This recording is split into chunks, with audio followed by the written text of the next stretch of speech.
Reka ngusuhuze nanone nshuti kandi nkwifurize umugisha w'Imana.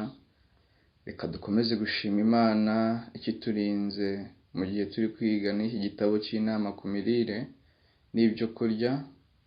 Nimureke tujye tuha agaciro ndetse cyane inama z'Uwiteka. Niba Uwiteka no muri Yesaya avuga ngo nimuze tujye inama, igitabo kikitwa inama ku mirire ndetse n'ibyo kurya. Umuremyi waturemye tukaba turi ibihangano bye, niwe uzi neza imiterere y'imibiri yacu ku buryo dukwiriye kwakira amabwiriza aturuka kuri we niba twifuza kugira amagara mazima.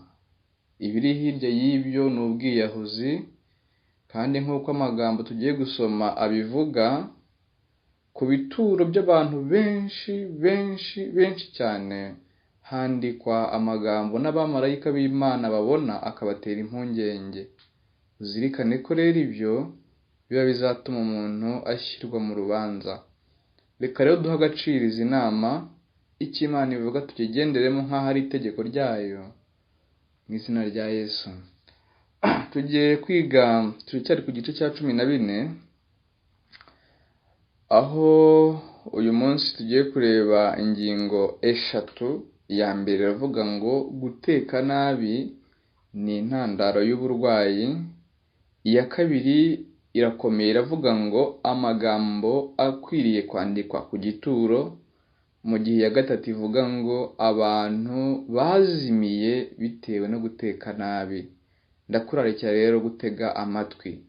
Benshi mu bagore n'ababyeyi bagaburira abagize imiryango yabo ibyo kurya byatetswe nabi bitewe n'ubujiji no kutamenya guteka. Ibi bihita bimerera nabi ingingo zigize urwungano ngogozi kandi bikarema amaraso mabi mu mubiri.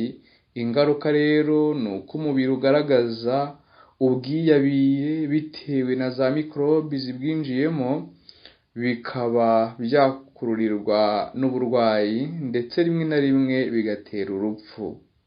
Dushobora gutegura ibyo kurya byiza bifitiye umubiri akamaro, byatetswe mu buryo butuma umubiri ugira amagara mazima kandi bikaryohera bose.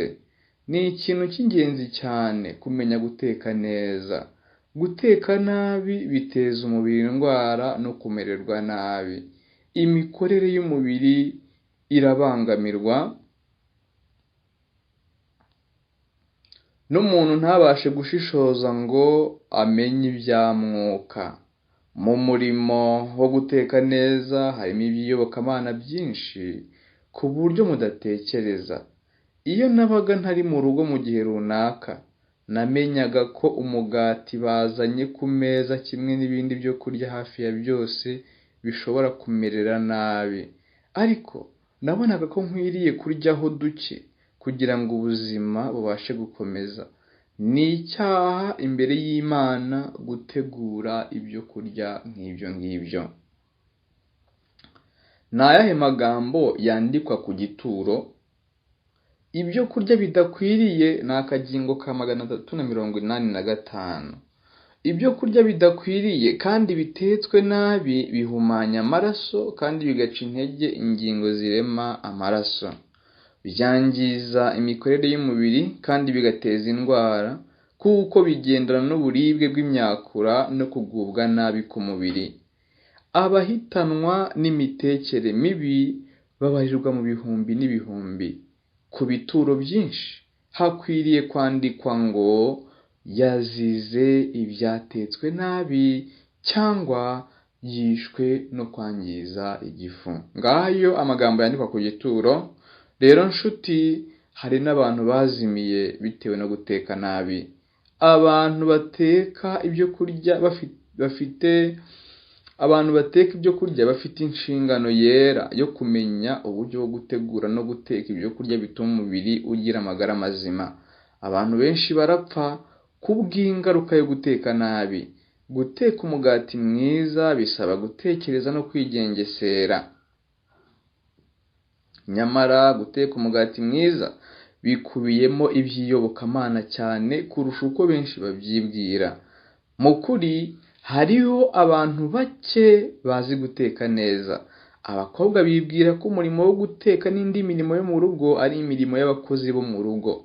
Kubw'iyo mpamvu usanga abo bakobwa igihe bashyingiwe kandi bagomba no kwita ku ngo zabo, ariko ugasanga nta bumenyi buhagije bafite ku nshingano zireba abagore ndetse n'ababyeyi.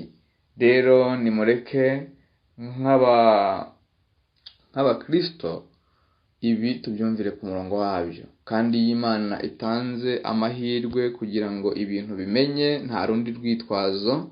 Icyo Imana ibigutegerejeho ni impinduka. Reka Imana ibagirire neza mu izina rya Yesu. Mbifurije isabato nziza.